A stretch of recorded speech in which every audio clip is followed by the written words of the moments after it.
There's this article from CNN, and it says, Hegseth orders hundreds of senior military officers to Virginia for a highly unusual meeting. I'm going to kind of skip through some of the fluff and just get straight to the information. Hundreds of U.S. generals and admirals from around the world have been called to a meeting with Defense Secretary Pete Hegseth, though the reason for the meeting is unclear. One source familiar said they had heard theories ranging from group physical fitness tests to receiving a briefing on the Secretary on the state of the U.S. defense to a mass firing of officers, but regardless of the reason, it is highly unusual for this many senior military officials to convene. Some officials have voiced security concerns about having so many high-ranking officials at one spot, and a U.S. congressional aide said that Hegseth planned to announce a major new military campaign or a complete overhaul of the military command structure, saying, I can't imagine a good reason for this.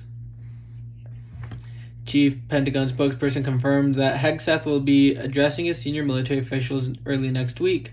The Pentagon did not answer specific questions as to the purpose of the meeting. It is unclear if the order was for general and flag officers or those with the rank of 1 star or higher, or just those in certain command or leadership roles.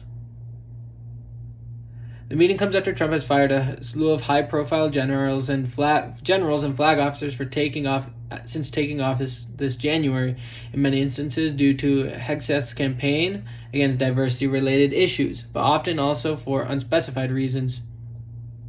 Hegseth also ordered the Department of Defense to cut the number of 4-star generals and admirals by at least 20%. And then it lists some of the admirals and generals who have been fired. There's a good 10 to 12 in this list.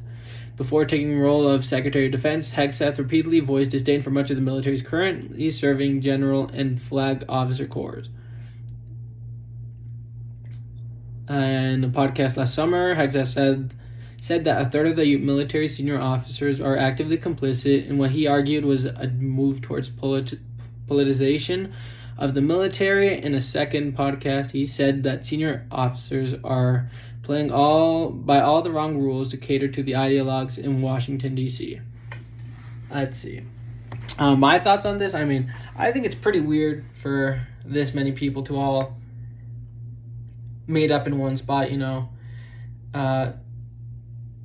it seems like the officers themselves are saying that they can't, or at least congressional aides are saying that they can't imagine a good reason for this. I wouldn't go that far. There could definitely be a good reason for this. They could be getting rid of fluff in the military. They could be getting rid of, fillers, people who, aren't doing their job that well. And with that, I see no problem with that. That has happened many times in the past. It could also be a political purge. That wouldn't be out of the question, especially with Hegseth. He's been pretty open about his dislike of a lot of the current military culture. People have criticized Obama about, what they would say, purging the officer class of the United States. And I wouldn't go that. If you look at sources, they tell you that Obama never purged the officer class and that it's been debunked. But if you speak to a lot of the guys or a lot of veterans or people who are actually in the military in the time period, they say it's something that definitely happened. So, I don't really have the best sources other than people who have been in the military and during that time period. But, I don't have any top congressional aid like these big articles like CNN. But my thoughts are, I do think that there is probably going to be a mass firing over a lot of the diversity, over a lot of, you could say, the culture war related issues.